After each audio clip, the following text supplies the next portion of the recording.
Meus irmãos, abramos nossas Bíblias no livro de Deuteronômio, no capítulo de número 5. E ouçamos a leitura de um dos mandamentos da lei de Deus, que está nos versículos de 12 a 15.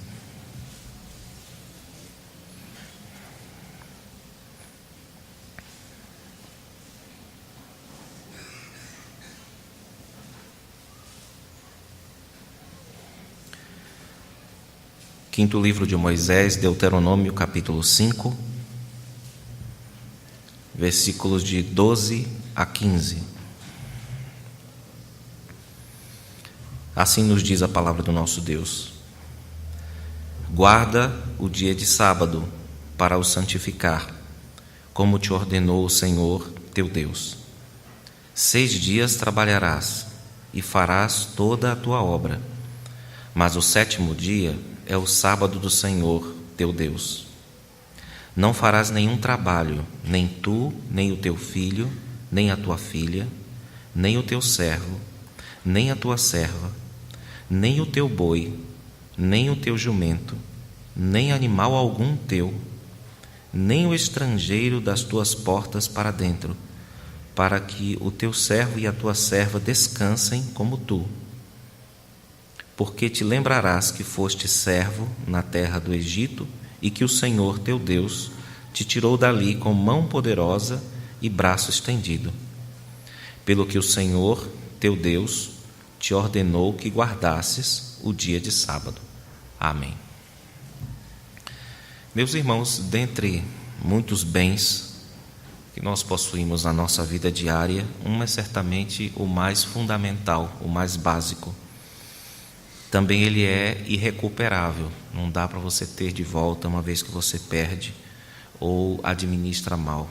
E essa dádiva, dada por Deus juntamente com a criação, é o tempo. É o tempo. Nós precisamos dessa estrutura, é uma estrutura que torna possível todas as coisas, como, por exemplo, o trabalho ou trabalhar direito, nós precisamos de tempo para isso. As brincadeiras nossas também necessitam dessa estrutura de possibilidades. As nossas conversas com pessoas fora da igreja, a nossa comunhão com os irmãos também necessita de tempo, e nós precisamos também de tempo para viver em família e tempo para invocar a Deus, para cultuar a Deus, tanto em família como particularmente em nossas devoções privadas e também no culto solene. Mas como nós vivemos num tempo e no mundo pecaminoso, problemático, o tempo sempre parece ser pequeno e sempre parece escorregar das nossas mãos, pelo menos muitas vezes. E essa é uma das fontes que nós temos de frustração, é que por culpa nossa ou por culpa de vivermos num mundo caído, nem sempre nós nos articulamos bem com o tempo que recebemos todos os dias da parte de Deus. Mas o Senhor Deus, em sua bondade, irmãos, em sua misericórdia, Ele nos fala aqui de uma solução que nos dá um senso de orientação no meio dessa estrutura, a estrutura temporal. E a orientação é pausar e descansar em sua graça um dia a cada 7 dias para cultuar, e não só para cultuar, mas para ser misericordioso, exercer os deveres de misericórdia com mais afinco, com mais intensidade, e também é um tempo de descansar. É um tempo de descansar. E nesse texto, o Moisés recapitula alguns pontos. Lembremos de que Deuteronômio significa exatamente isso. É segunda lei, literalmente, mas significa lei repetida, ou repetição da lei. Então nós estamos aqui olhando, lendo Moisés, fazendo menção já de Êxodo capítulo 20, que foi quando a lei foi entregue ao povo, não é? E em Êxodo 20 existe a dádiva da lei, não é? E está escrito lá: lembra-te do dia de sábado para o santificar. Então Moisés está fazendo referência a esta primeira doação da lei, e lá está escrito para que o povo não esquecesse. Então, quando nós temos aqui no início, guarda o dia de sábado para o santificar, como te ordenou o Senhor, a referência é Êxodo 20, falando da entrega da lei pela primeira vez. E lá está escrito, tem uma redação um pouco diferente, mas igualmente está harmonizada aqui com esta, que é: lembra-te do dia de sábado. Isso significa, irmãos, porque mesmo lá no Êxodo já era uma lembrança, significando que nós temos uma outra referência lá atrás, que finalmente vocês encontram em Gênesis, no capítulo de número 2, versículo de número 3, não é? Então, a origem desse mandamento é anterior até mesmo à entrega da lei de Deus. Percebam, então, que nós estamos lidando com estruturas criacionais. Quando as pessoas não obedecem esse mandamento, elas vão ter dificuldades ligadas também a questões criacionais. Deus nos criou com uma estrutura, e à medida que nós obedecemos as regras ou as instruções do fabricante, nós nos damos bem. À medida que não, aí nós vamos enfrentar problemas com a estrutura mais básica da criação, que é o tempo, que é dada junto com todas as outras coisas, né? Então observem que coisa interessante, porque esse texto nos remete a Êxodo 20, que nos remete finalmente, que é o lembra-te, a Gênesis capítulo de número 2. E também isso nos indica que é fácil esquecer essa instrução, esse mandamento, e isso para prejuízo da nossa própria vida, para prejuízo da nossa comunhão com Deus. Por isso nós devemos observar com cuidado este que é o mais longo dos mandamentos em termos de redação, e ele nos mostra aqui o que fazer, há uma instrução do que fazer, como fazer também, e finalmente nós temos uma razão, que não é a única, como nós vamos ver, que Moisés dá aqui para que os crentes obedeçam a este mandamento. Observemos primeiro o versículo de número 12, porque ele mostra, não só ele, mas principalmente ele, mostra o que fazer. Primeiro, nós devemos lembrar que isso daqui é uma ordem, que é tão importante quanto os outros mandamentos. Não adulterarás, não furtarás, darás culto a um Deus apenas, não farás para ti imagem de escultura, e também guarde um dia entre esses 7 dias. Em Êxodo 20, como eu falei, a ênfase está sobre a lembrança, não é? Lembra-te do dia de sábado, mas a obediência está ali também, é claro, implicada, não é? Aqui a coisa é mais escancarada: obedeça como eu te mandei já você fazer, não é? Então a ênfase aqui clara é: como te ordenou o Senhor teu Deus. Então a ideia aqui é guardar, observar um dia constantemente. Isso aqui não é apenas um episódio na vida do povo de Israel, mas é um estatuto perpétuo, e isso é chamado de sábado, que traduz o hebraico shabá, a palavra hebraica shabá, que significa literalmente parar ou descansar, pausa, uma trava que se dá no fluxo de trabalho de um homem. É um dia, digamos, de recarregar baterias, como se diz, de parar para descansar do trabalho que se faz, interromper algumas rotinas, e junto com isso, ligado a isso, é um dia também de revisitar de modo intensivo a bondade de Deus, que é experimentada durante toda a semana, mas sem aquela devida atenção, sem aquela devida concentração que só um dia separado para isso tornaria possível, irmãos. Então nós temos aqui um descanso que é santificado, não é apenas uma pausa para descanso físico, mas também para meditação na bondade de Deus. Êxodo 20 nos fala que é para o Senhor. Então você vai santificar esse domingo, santificar esse sábado, essa pausa para Deus. É claro que junto com isso você vai descansar fisicamente também dos seus labores. E isso deve ser dedicado a atividades estritamente sagradas. Isso quem nos diz é Levítico, capítulo 23, que nos fala da Santa Assembleia, da Santa Reunião do povo de Deus, para os exercícios ou as obediências espirituais requeridas da Escritura. Então é um dia de concentração, é um dia em que o povo se reúne para ouvir a palavra de Deus, é um dia em que o povo se reúne para cantar, para comungar, né, participar dos sacramentos e também para ter comunhão entre si. A nossa confissão de fé, nos orientando sobre esse assunto, diz que a preparação para o domingo deve se dar no sábado. Ou seja, no sábado o crente deve procurar ter antecedência com seus negócios, né? Ele fala de preparação dos negócios para que eles não adentrem ao dia santo, e também eles devem preparar o próprio coração para não vir para cá, para a igreja, ou não se achegar à Assembleia Santa com a disposição que é difícil de ser freada, que precisa de um freio aos poucos, até que você, digamos, entre no clima dessa pausa, que não é simplesmente parar o corpo, mas é de fato uma pausa santificadora, um descanso santificado, irmãos. Os versículos 13 e 14 nos dão detalhes aqui sobre essa guarda do sábado, e nos mostram aqui que, além de ser um dia de repouso, de culto, é também um tempo de mostrar misericórdia e justiça.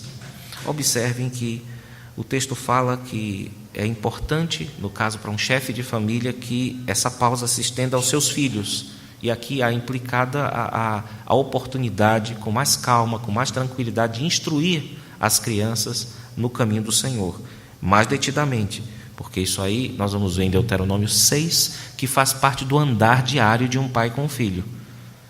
Mas de modo detido, isso deve ser feito no dia santo dos crentes. Também isso é estendido aos servos, que recebem o mesmo direito que o dono. Isso é muito interessante, ainda mais naquela época que isso simplesmente era ridículo para um pagão. Como é que eu vou liberar um escravo um dia para ele parar de fazer tudo aquilo que ele pode fazer por mim? E aí o texto é bem enfático aqui, não é? Versículo 14, o final: para que o teu servo e a tua serva descansem como tu. Ou seja, o que é válido para ele é válido para você também. Então isso é muito interessante. Naquele tempo só havia essa relação mestre-escravo, que não comportava esse momento de igualdade entre os dois, mas todos devem estar livres também para cultuar a Deus, para participar do culto. Vejam que até animais de carga, como bois, não é? Como jumentos na época, que eram equivalentes hoje dos nossos carros, das nossas motos, não é? Tinham que parar de fazer aquilo que estavam fazendo para descansar, a fim de que Deus fosse obedecido por isso aí. Nós temos uma ressonância disso no Novo Testamento, não é? A ideia do boi que cai no poço. Você deve ir lá resgatar, deve ajudar, deve ter misericórdia dos animais, porque também são criaturas de Deus, e eles devem fazer parte desse descanso também, já que fisicamente eles compartilham muito da nossa estrutura, já que se cansam, se fatigam, precisam de alimentação e descanso como todos, não é? E nós temos também aqui um assunto que é bem delicado, que é o dos hóspedes, ou do estrangeiro que está das tuas portas para dentro, não é? Porque nós vemos constantemente irmãos que apresentam isso como desculpa, né, para não exercerem os deveres desse mandamento. É que, não, chegou visita lá em casa, né? Então, quando chega a visita, eu me subordino à vontade dele, quer ir para o parque, quer ir para o planetário, quer ir para o shopping, né, quer conhecer os shoppings daqui todos, tal. Aí eu fui atrás, né, fazendo às vezes para não ofender, né? Então, você termina não ofendendo esse primo seu aí, ofendendo a lei de Deus, né? Porque ela diz que a pessoa que vem para a sua casa, ela deve se submeter a essa guarda do domingo, porque isso é justo, é correto. Isso é um ato até de misericórdia. Você mostra como é que é a vivência de um cristão. E aqui para nós, exteriormente falando, à vista apenas dos olhos, um dos mandamentos que mais distingue um crente de um descrente é o que ele faz com o domingo, é o que ele faz com um dia santo, né? Nós vamos tratar dessa questão daqui a pouco. Mas se vocês olharem bem, no decorrer da semana, tudo acontece mais ou menos igual para todo mundo. Mas tem um corte lá que o crente faz no tempo que deixa claro quem ele é. Então isso é um modo de identificação do crente também. E muitas vezes acontece que os nossos hóspedes terminam sendo privados de enxergar como é a vida de um cristão na prática, com o que ele faz com o domingo dele, não é? Finalmente, irmãos, nós temos no versículo de número 15 aqui uma razão para guardar o dia, esse dia santo, né? Existem duas razões básicas, mas só uma delas está aqui, nesse mandamento. A outra está em Êxodo capítulo 20. Nós devemos imitar a Deus, não é? Que fez o mundo em 6 dias, e Ele apreciou essa criação dele, e Ele descansou, o texto diz, no 7º dia. Então a obra de Deus é o nosso padrão, é o padrão para a nossa obra, e o descanso de Deus também é o padrão para o nosso descanso. E Gênesis 2, no capítulo 2, versículo 2, nós temos ali a primeira vez que Deus abençoou alguma coisa, e Deus abençoou o descanso dele.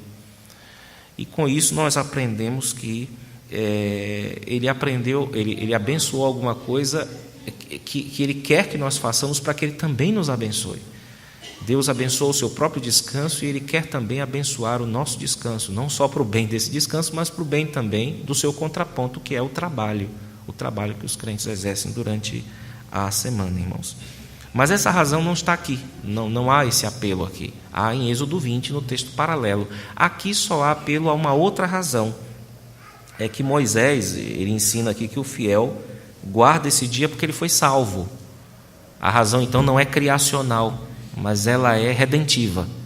As duas devem ser consideradas, mas aqui no nosso texto apenas a razão redentiva é dada. Vejam Deuteronômio 5,15, que nos diz assim: porque te lembrarás que foste servo na terra do Egito e que o Senhor teu Deus te tirou dali com mão poderosa e braço estendido, pelo que o Senhor teu Deus te ordenou que guardasses o dia de sábado. Então antes eles eram escravos de Faraó, tinham que literalmente amassar barro para Faraó durante 7 dias por semana. E agora, um dos benefícios que eles escolhem como povo salvo por Deus é não precisar trabalhar mais, digamos, de segunda a segunda, porque eles foram libertos por Deus e por isso eles vão usar esse dia para meditar na bondade de Deus, na graça de Deus, na misericórdia do Deus que o salvou, irmãos. O ensino do Novo Testamento, nós não podemos entender esse texto hoje como cristãos sem passar pelo ensino do Novo Testamento. Ele nos mostra que a libertação dos israelitas é um tipo, ou seja, é uma espécie de sombra da nossa libertação, da libertação que tivemos por alguém que trabalhou por nós, que fez algo por nós e que também quer, por causa disso, nos dar um descanso, nos prometeu um descanso. E mesmo no Antigo Testamento, o sábado já apontava para um descanso futuro. E mesmo depois que o povo entrou na Terra Prometida, que era assim que eles associavam, um dia o povo vai ter descanso, vai entrar na Terra Prometida. Mesmo depois da Terra Prometida, os profetas continuaram dizendo: ainda resta, tem um descanso aí para o povo de Deus, tem um trabalho, é claro, tem uma obra, mas há ainda também um descanso. Mas antes desse descanso é preciso fazer uma obra. E para um descanso perfeito é preciso também uma obra perfeita. E é por isso que nós não podemos olhar esse texto sem considerar a obra perfeita de Cristo e também o descanso que Ele nos deu com a sua obra perfeita. Ele que a si mesmo se disse em 3 evangelhos ser o Senhor do sábado. Ele é quem manda no sábado. Ele é quem decide as estruturas do sábado. Embora Ele tenha morrido numa sexta-feira, a Bíblia nos fala que a ressurreição dele não ocorreu num sábado, mas ocorreu num domingo.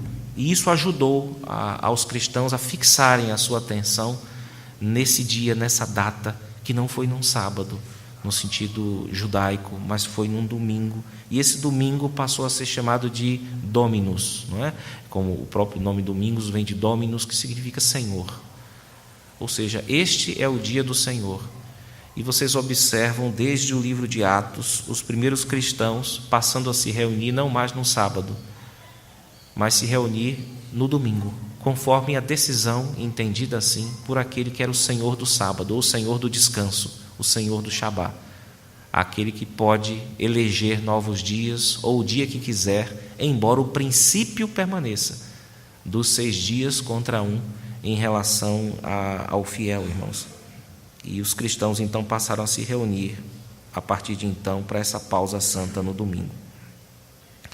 Eu digo que nós devemos respeitar os princípios, e aqui nós temos um ponto bastante delicado, os irmãos devem estar já percebendo. Nós temos de respeitar o princípio porque o nosso Senhor, no seu trato com o sábado, nas discussões que Ele teve, Ele nos ensinou a evitar 2 extremos. E é muito importante nós atentarmos para esses 2 extremos. O primeiro deles é o legalismo. Significa a pessoa que se apega apenas exteriormente ao dia. Ou seja, ela é aquele tipo que, se as pessoas não guardarem, não trabalharem 6 dias e no 7º não pararem tudo, não fizerem cada coisa, cada coisinha, significa que invalidou a lei ou que não está cumprindo o mandamento. Ora, Jesus teve exatamente essa briga com os fariseus, porque eles não estavam mais preocupados com o culto, eles não estavam mais preocupados com o coração, com o estado do coração diante de Deus, não estavam mais preocupados com os atos de misericórdia, não estavam mais preocupados com o coração. Eles cultuavam perfeitamente com os lábios e com os corpos, mas os corações estavam longe de Deus. Olha, não pensem que isso é coisa de fariseu, isso é coisa de ser humano, tá certo? Porque todo mundo, um momento ou outro na vida, já recebeu uma cobrança desse tipo, uma cobrança a partir de questões exteriores. Então, nosso Senhor nos ensinou a evitar o legalismo, ou a exteriorização dos mandamentos. Por outro lado, Ele também nos ensinou a evitar a libertinagem. O que é libertinagem nesse contexto? É você desvalorizar as expressões exteriores. Ou seja, em nome desse negócio do coração, né, que Deus quer o coração, você não quer mais ir para a igreja, né? Você não eleva suas orações a Deus em sua casa, você não faz mais nada, alegando que todo dia é dia de Jesus Cristo. O que importa é que todo dia você tem que viver para Deus. Não é assim que Jesus tratou o mandamento. Ele também guardava o sábado, só que ele guardava o sábado não como servo do sábado, ele é que mandava no sábado. Ele era senhor do sábado.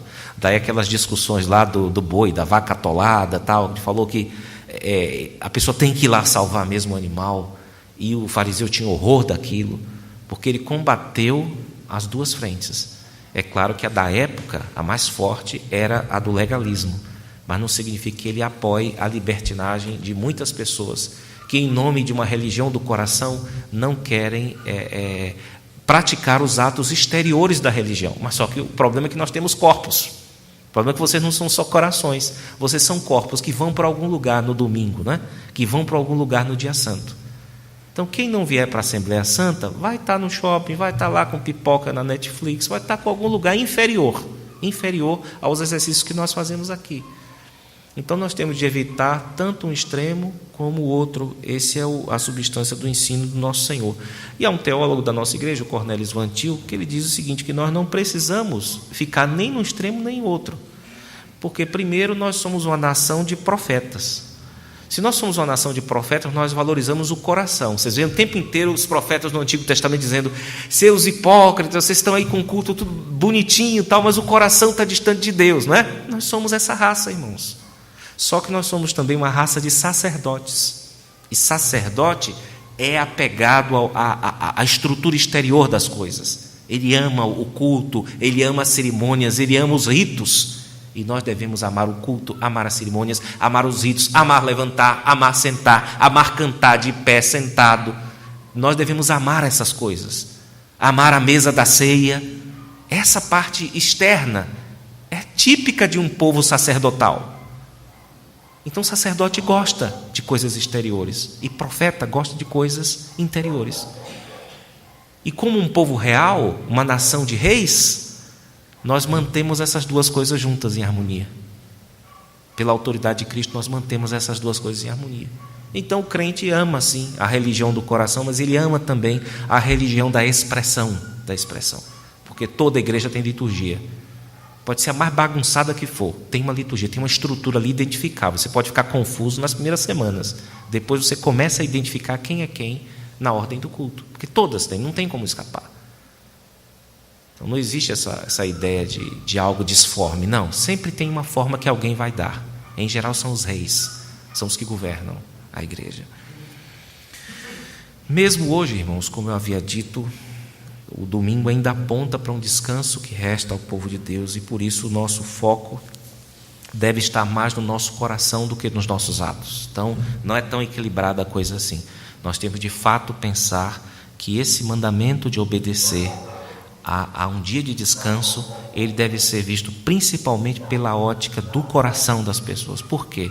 Porque no mundo caído em que nós vivemos, nós vamos ter muitas exceções que por vezes vão atrair suspeitas para nós, né? Por exemplo, uma pessoa que vive doente e sente dores, ela não pode estar conosco na igreja, ela não pode estar com o povo de Deus sempre. Nós temos outro exemplo de pessoas que têm doentes em casa e que ficam às vezes impedidas de congregar, que é um dos pontos centrais desse dia de domingo para nós, ou então pessoas que têm problemas com invalidez, ou algumas pessoas que vivem em termos concretos em semi-escravidão, que na sua ignorância elas tiveram uma estrutura de vida que hoje não lhes permite parar de trabalhar praticamente. Elas têm que viver quase que como escravas. Muitas estão ameaçadas de morte e querem servir a Deus dentro dessas limitações que elas vivem. Outras estão em feriados nacionais, nós não sabemos onde estão. se estão enfurnadas lá na Netflix, se estão passeando em algum lugar, nós não sabemos. Se foram para outra igreja, não dá para saber. Outros estão de luto, outros foram fazer Enem. Então, os exemplos se multiplicam, irmãos. E existem ainda aquelas pessoas que passam pelas chamadas urgências no trabalho. É a chamada vaca atolada, né? Olha, atolou uma vaca lá no meu trabalho, eu vou ter que tirar, vou ter que resolver aquilo.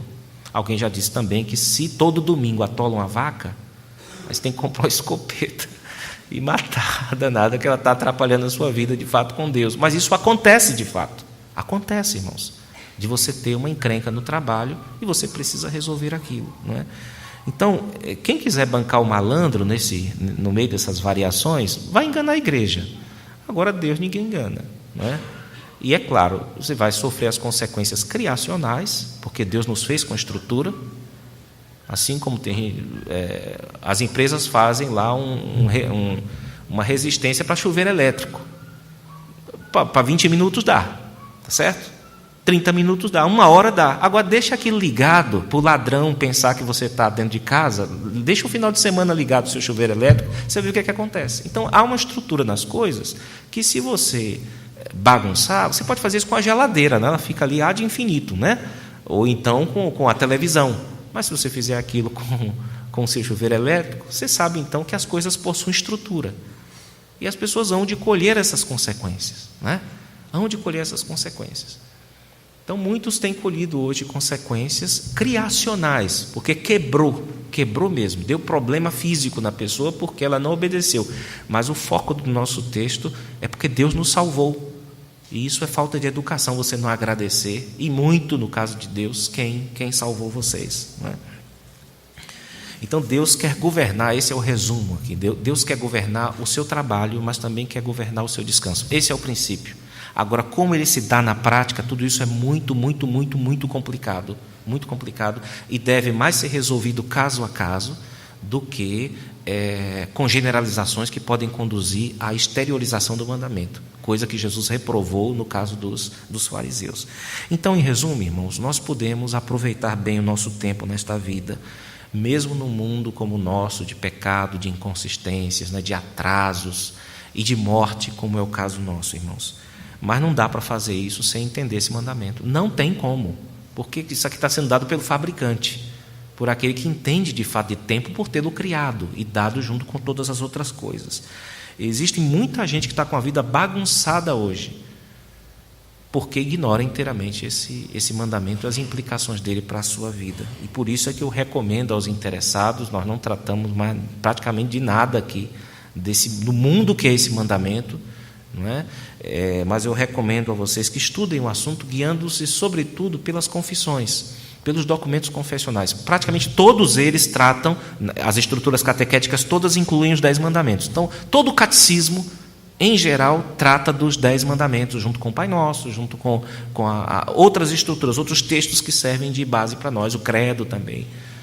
Então, se os irmãos puderem, tiverem dúvida, se essa pregação levantou mais dúvida do que certeza no coração de vocês, a resposta está toda nesses lugares, porque eles são recapitulações da substância bíblica histórica da igreja no decorrer dos tempos, e está ali cristalizado em respostas simples e curtas. Se os irmãos têm dificuldade sobre isso, procurem, mas lembre-se, não tem como você administrar direito o seu tempo sem levar em consideração esse mandamento da lei de Deus. Que o Senhor Deus nos ajude, nos abençoe, nos guie e nos ajude a viver uma vida boa, que tenha de fato uma distribuição correta, justa dos tempos que Ele nos dá. Deus nos abençoe.